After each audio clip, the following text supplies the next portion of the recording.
Bem-vindos ao Historizando! O nosso assunto de hoje, o nosso curta Historizando de hoje, é sobre a Revolta da Chibata. Mais uma revolta do período republicano que fez muita diferença e faz a gente entender o contexto social do início da nossa república e que tem, é claro, reflexos até os dias de hoje. Quer entender um pouco mais? Continua assistindo esse vídeo e não se esquece que no Instagram, o Historizando é @historizandotati. Para começar, vamos entender o contexto dessa revolta. Contexto esse que inclui outra revolta. A gente já falou aqui no canal sobre a revolta da vacina, inclusive sobre a revolta da vacina incluída na redação, então nós temos 2 vídeos específicos sobre isso, vou deixar linkado para vocês. E o interessante é que a revolta da vacina é em 1904 e a revolta da Chibata é em 1910, e ambos têm o cenário do Rio de Janeiro, que naquela época era a capital federal. Lembrando também que a proclamação da República, ou o golpe republicano feito por militares, era também muito recente. O golpe republicano é de 1889, então a nossa República ainda era um bebê.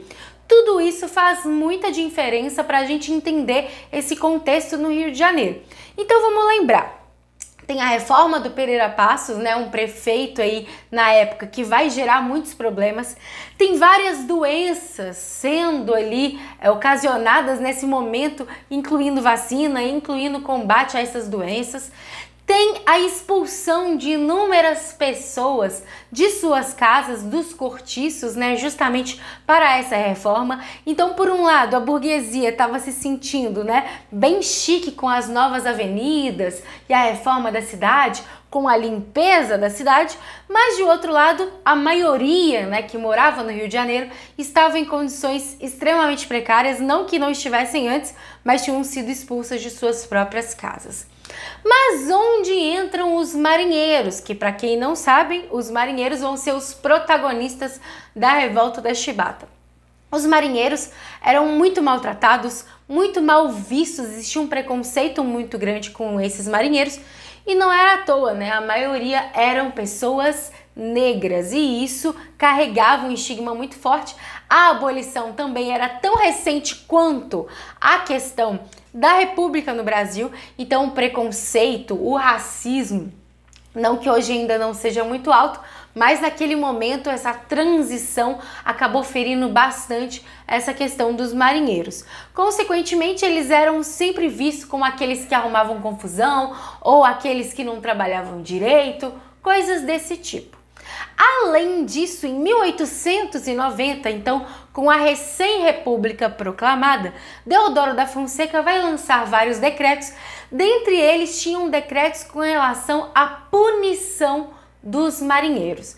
E nessa punição de marinheiros existiam as faltas chamadas faltas leves e as faltas graves. Para as faltas leves, a punição seriam 3 dias de solitária de prisão a pão e água. Se essas faltas leves se repetissem, já seriam então mais 3 dias de punição, então 6 dias de punição. Agora, se essa falta fosse considerada grave, os marinheiros levariam 25 chibatadas. E aí é que mora a grande questão sobre a revolta da Chibata. Não leva esse nome à toa, né? Os castigos físicos que eram estigmatizados, que eram muito conhecidos justamente pela questão escravista aqui no Brasil, permaneceu mesmo com a questão da abolição e com tudo isso. Algo interessante da gente discutir nesse vídeo é que o castigo físico não era algo inédito na Marinha brasileira. Em outras marinhas isso já existia, né? Em outros países isso já existia.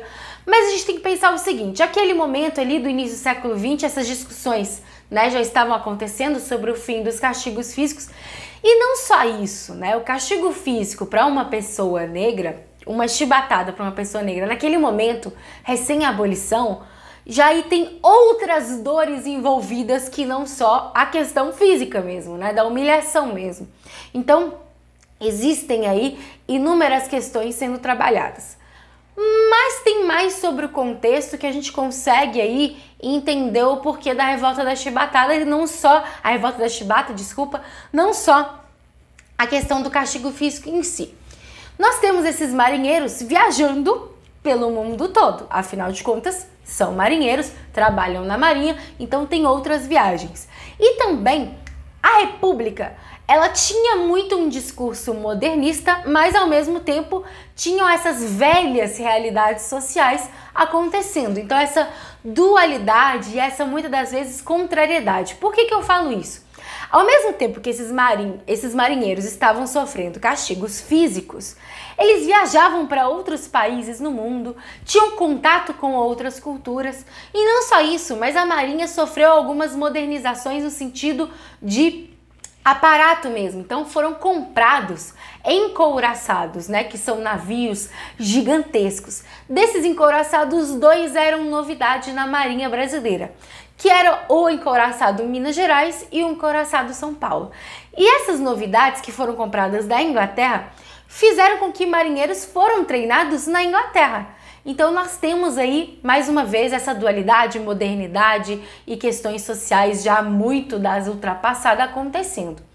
Então os marinheiros tiveram contato também com outras realidades, com movimentos de marinheiros, de trabalhadores, até mesmo nós conhecemos no histórico aí, um movimento que a gente fala que é aí um antecedente da Revolução Russa, que é o encouraçado Potemkin, que também é um movimento de marinheiros. Então nós temos aí todo esse histórico acontecendo. Por isso que é interessante, além da gente pensar na revolta em si, a gente entender o contexto, o que estava acontecendo, que essas coisas elas não acontecem do dia para a noite, não é do nada, existe todo um processo. E por que eu falo isso também? A revolta da chibata em si, ela não estoura do nada.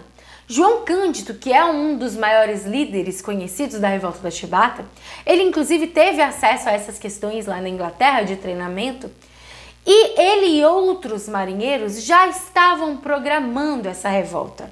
Ela não acontece do nada, tem mais de ano aí de reunião, de conversa e até mesmo de tentativa de negociação. Em nenhum momento os marinheiros queriam simplesmente bombardear a cidade do Rio de Janeiro ou algo assim. Os marinheiros queriam dignidade, queriam condições dignas de trabalho. Porque além desses castigos, que envolviam castigos físicos, chibatadas, humilhações, eles não tinham boas condições de trabalho, de alimentação, de dormir nesses navios, nessas viagens. Então era tudo muito precário. E é por isso que esses marinheiros vão se reunir na chamada Revolta da Chibata. Tá gostando desse vídeo? Não esquece de deixar o seu like, não se esquece de se inscrever no canal, que é muito importante. Mesmo com todo o planejamento, mesmo com tentativa de diálogo e até mesmo cartas, por exemplo, uma delas assinada pelo Mão Negra, que é outro aí marinheiro cearense, chamado Francisco Dias Martins, que tenta aí numa carta falar justamente sobre essa revolta, né, de castigos físicos. Mesmo com tudo isso acontecendo, mesmo com um movimento planejado, algo inesperado acontece. Para quem não sabe, naquela época, no início da República, o presidente assumia no dia 15 de novembro, justamente devido à data da proclamação da República. E o novo presidente, Hermes da Fonseca, inclusive um militar, iria assumir naquele momento. Porém, naquela madrugada, Marcelino Rodrigues, que era um marinheiro, vai se envolver numa briga e acaba levando então uma ordem de falta grave. Só que ao invés das 25 chibatadas, né, que a gente viu aí que estava no decreto, ele recebe 250 chibatadas. Não só isso, mas essas 250 chibatadas todos os marinheiros eram obrigados a assistir. E não só isso, mas esse marinheiro, mesmo depois de toda essa violência, ele não recebe nenhum tipo de ajuda médica e vai ser preso numa cela e ficar numa solitária. E aí o movimento que já estava sendo preparado começa então a tomar força. Na noite do dia 22 de novembro, João Cândido, o Almirante Negro, como ele vai ficar conhecido, que é um dos maiores líderes da Revolta da Chibata, vai então no encouraçado Minas Gerais, no navio Minas Gerais, vai então dar início a essa revolta, dando um tiro de canhão, claro, não acertando nada ninguém, mas esse tiro era como se fosse um aviso para os outros navios saberem que a revolta, que o movimento tinha começado. E nesse momento, outros navios vão aderir a essa revolta, a esse motim, mesmo com comandantes tentando evitar. Existiram lutas corporais e até mesmo algumas mortes nesse início de revolta. E João Cândido manda então iluminar as praias do Rio de Janeiro para avisar sobre o motim, sobre a revolta.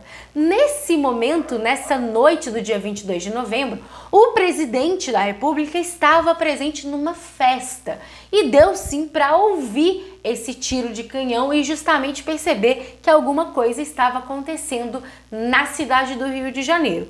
O ministro da Marinha, vai tentar conversar com os revoltosos a princípio, mas dá uma resposta muito vaga, falando que na real eles tinham que tomar outras atitudes se quisessem mudar alguma coisa. Só que a gente sabe muito bem que o motim, a revolta da Chibata, já tinha sido planejada, já tinha tido tentativas de conversa que não levaram a lugar algum. E, consequentemente, esse clima de tensão, com canhões virados para a cidade do Rio de Janeiro, vão durar dias, isso mesmo. Então existe a ameaça aí dos revoltosos, enquanto o presidente, o ministro e os políticos do Rio de Janeiro tentavam tomar atitudes, mas que não levavam a lugar algum. Durante o dia, os navios circulavam ali na Baía de Guanabara, perto da cidade, e durante a noite eles afastavam justamente com medo de um contra-ataque. E nesses momentos de tensão acabaram tendo aí até mesmo morte de crianças, mas de forma acidental. E nós temos aí em caráter de urgência uma votação na Câmara para ceder anistia aos revoltosos. Para quem não sabe, anistia significa perdão. Então, a Câmara vai votar a favor da anistia justamente para tentar impedir que essa revolta avançasse. Os marinheiros vão aceitar. Além da anistia, os políticos prometeram aos marinheiros negociação justamente com relação às outras questões da revolta, e eles pararam para pensar e analisar, e a anistia seria algo positivo, mesmo porque com tudo aquilo que estava acontecendo, provavelmente a punição seria a pena de morte. Então muitos estavam correndo risco e por isso aceitaram a anistia. E aí a gente pensa, bom, acabou a revolta, acabou os problemas, deu anistia, negociou tudo resolvido. Só que não. Na semana seguinte, saiu um decreto falando que qualquer comandante poderia dispensar um marinheiro caso ele tivesse problemas com a disciplina. Isso na prática significava o quê? Que vários marinheiros iam sofrer as consequências da revolta. Muitos fugiram, muitos foram presos, deportados e alguns até mesmo mortos. Porém, as figuras de liderança ainda permaneciam em seus trabalhos. Justamente com o receio aí de uma nova revolta, o governo não vai e nem os comandantes não vão dispensar esses líderes, incluindo João Cândido, que continuou trabalhando. Uma outra revolta, agora envolvendo fuzileiros, vão acontecer em dezembro. Porém, essa revolta não tem conexão direta com a revolta da Chibata. Só que o que o governo vai fazer? Vai se aproveitar disso para acusar as figuras de liderança da revolta da Chibata, incluindo o João Cândido, com relação a essa nova revolta. Não só isso, mas vai declarar estado de sítio. E o que significa isso? Que as anistias acabaram sendo suspensas. E muitos dizem, inclusive, que o próprio governo é que fomentou essa revolta entre fuzileiros, lembrando aí que o governo tem uma ligação muito direta com a questão militar, então pode ser que seja possível. E aí o João Cândido vai ser preso, mas ele não vai ser simplesmente preso. Ele, com mais 17 outros marinheiros, vai ser preso na chamada Cela 5. Mas que Cela 5 é essa? Era uma cela que ficava numa ilha, e essa cela que ficava nessa ilha era simplesmente como se fosse subterrânea, sem praticamente acesso a oxigênio. Então, basicamente, o governo prende esses marinheiros para eles morrerem. Não tem como a gente dar outro nome para isso, não é mesmo? Então, vai ficar conhecido esse momento como o Massacre da Cela 5. E desses 18 marinheiros, que incluía o João Cândido, 16 morrem asfixiados. É assim que fala, né?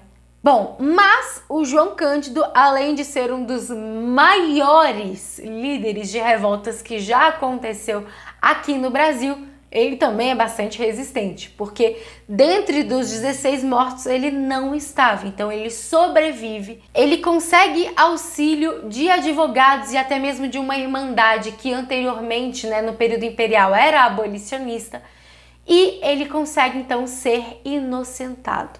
João Cândido, para muitos, vai ser considerado um herói.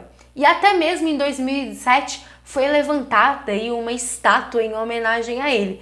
E de verdade, a gente pode até mesmo pensar em que estátua vale a pena lutar a favor, né? Porque enquanto as pessoas falam do Borba Gato e mal sabem a história de muito sangue que tem nas mãos do Borba Gato, pouco se fala de João Cândido, em que tem uma estátua também levantada lá no Rio de Janeiro e que tem aí uma luta muito importante em suas mãos, em sua vida. E por mais que a gente considere ele um grande herói, a vida inteira dele foi bastante simples, inclusive mesmo ele sendo inocentado, ele teve muitas dificuldades para arrumar um emprego e conseguir continuar sua vida e trabalhar justamente devido a esse histórico de liderança na revolta da Chibata. O João Cândido vai ser sim um nome muito importante para a nossa história. Não só o João Cândido, mas todos envolvidos na revolta da Chibata. Bom, é isso. Eu espero que você tenha gostado. Se você gostou, deixa o seu like. Já temos uma playlist de inúmeras revoltas e movimentos que já aconteceram aqui no Brasil. Pretendo completá-la em breve. E se você tem alguma sugestão de revolta ou movimento no Brasil, deixa aqui nos comentários. Também vou deixar algumas fontes importantes sobre a revolta da Chibata aqui no box de informações. Não se esquece de se inscrever no canal, é se inscrevendo, é deixando o seu like que você apoia esse tipo de conteúdo aqui na internet, tá bom? @historizandotati no Instagram. Muito obrigada pela sua atenção. Um beijo e até a próxima.